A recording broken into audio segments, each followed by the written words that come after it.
Jackson Radio Show. Welcome back, everybody. Kevin Jackson here. It's the Kevin Jackson Show. So I saw this article, and it was British Airways. People are upset about you get to board based on your ticket price. Yeah. So if you're first class and you've paid, $2,000 for a ticket or something, you board the plane first. They put you up front. They start giving you, mimosas or whatever, and you are taken care of. Then they go to the next group. You pay $1,200. Maybe you're in business class. They give you some sort of cocktail and some chips or whatever, and then they, keep going. And you kind of see who ends up on the plane, who paid the least amount of money, which, by the way, I think is a feather in your cap. Not to go all Rosa Parks on you, like, okay, you're too cheap, so you got to sit at the back of the plane. But effectively, aren't they saying you're sitting at the back of the plane? Here's what the article says. Passengers will soon be boarding British Airways planes according to how much they paid for their flights. From next month, those who paid the lowest fares will have to wait at the departure gate and board after everyone else. Now, that being said, they don't necessarily have to sit at the back of the plane, right? Because you could have said, I'm boarding with a cheap ticket and I'd like my seat to be here. Some places outside of Southwest, you can pick your seat. Now, I presume that if you've paid more, you're going to want to sit up front. Now, what's funny is this opens a bit of a can of worms, but I think it's an interesting idea. But it does open a bit of a can of worms because let's say you paid $2,000 for a ticket. And then they're loading up people in first class. And there you are in seat 14B. So you got a window seat back with the sodomites.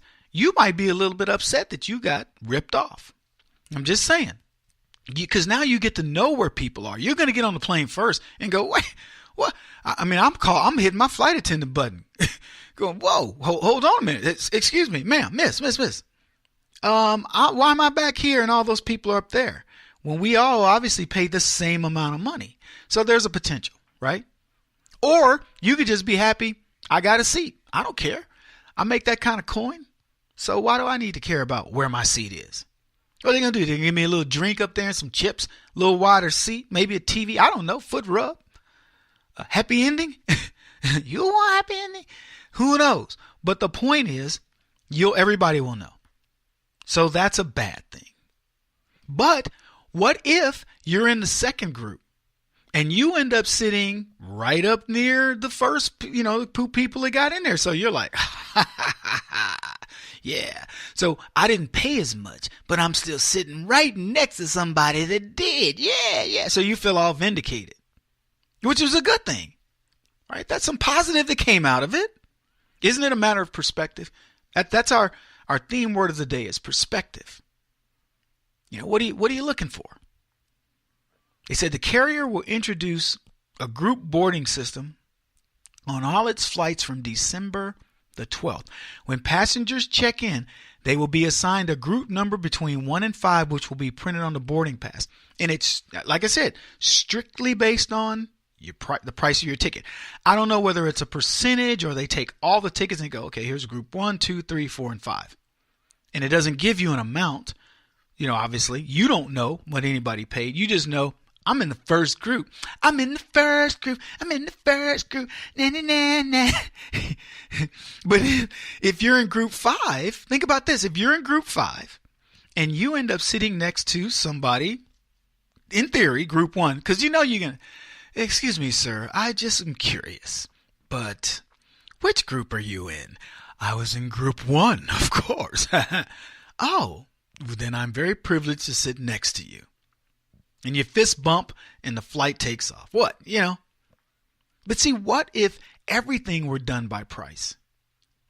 What if you were cruising down the road and you're speeding, you're going 80 and the cop stops you and he says, I stopped you, Mr. Jackson, because you were speeding, but I see you're driving a Lexus.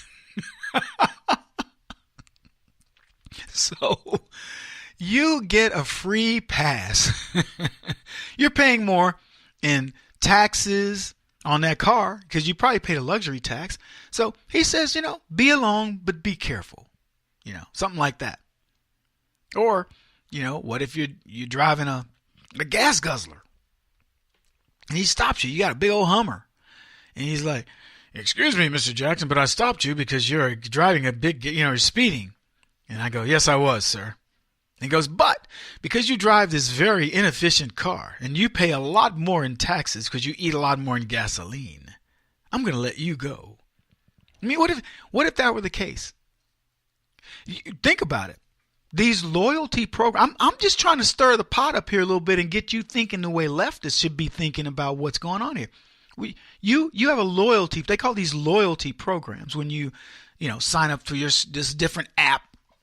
And after 10 times you've eaten somewhere, you get a free meal, or 10 times you wash your car here, you get a free car wash, or whatever it may be. So isn't that program inherently biased towards poor people? Because I can't eat at the place as often as you. So that means I don't get to take advantage of the loyalty program and get my free thing as quickly as you do. Now I get the economics of it. You've paid for that free thing. There's a snow cone place that I took my son to, and it cost, I want to say it's like $5 for a snow cone. Now, you know what a snow cone is. It's just crushed ice. This is really good crushed ice, but, because it's all real smooth.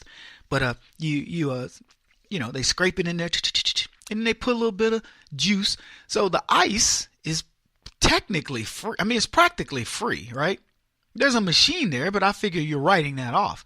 And the amount of juice that goes into a snow cone, if it's 15 cents, I'd be shocked. But let's say it's 50 cents for the sake of discussion. So they charge $5 for these snow cones. And I know it's not 50 cents, but let's say it's $5. So it's exponentially more. So after I buy, $50 in snow cones, they give me one back. Now, technically, my $50 in snow cones is only $5. So I pay $50 to get $5 back. So you get what I'm saying? $45 profit, and they've given me back the cost of the thing. So I'm in effect financing their business, which, that's what loyalty programs are all about. So I get it, but what if I'm poor? I can only go there once. Maybe it takes me 7 years to get my freebie, or maybe I never get it because I just get to that magic number 9. I can't get past the threshold.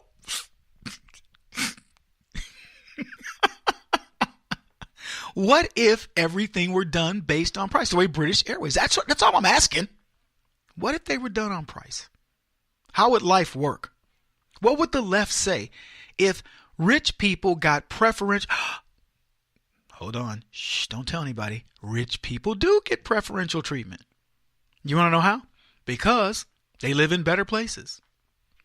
If you're rich, let's say you're Donald Trump, President Trump now, and you walk into a restaurant. But before he was president, Donald Trump walks into a restaurant. Do you think they don't give him a preferential table and preferential treatment? And the person comes over and gives him a bottle of wine or whatever it may be? I mean, come on. You know it. See, the good thing about there is an incentive in this program. Pay a higher price for your ticket. If it means for you getting on the plane first, that's a big deal, then do it. Now, Southwest Airlines, they have a unique approach. You don't know what anybody paid.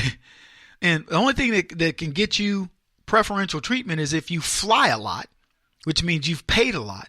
So you become you get preferred status. So you're in the top 30 group no matter what.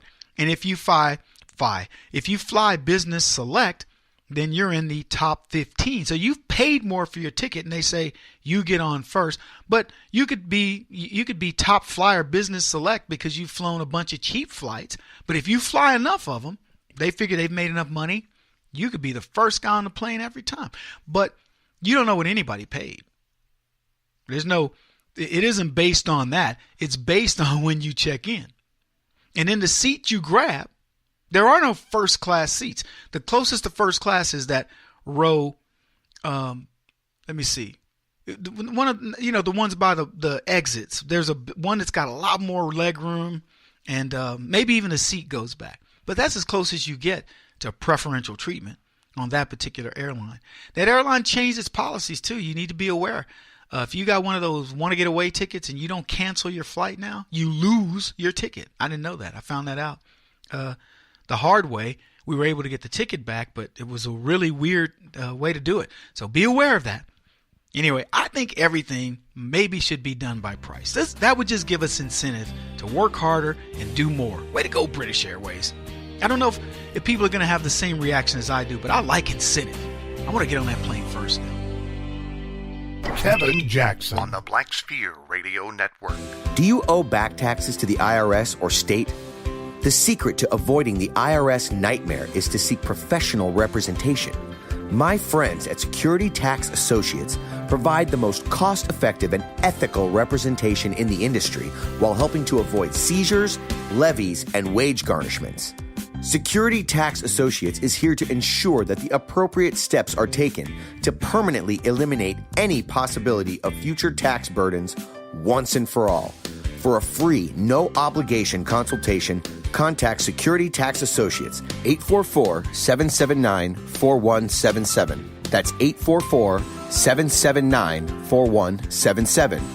844-779-4177. Or visit them at securitytaxassociates.com.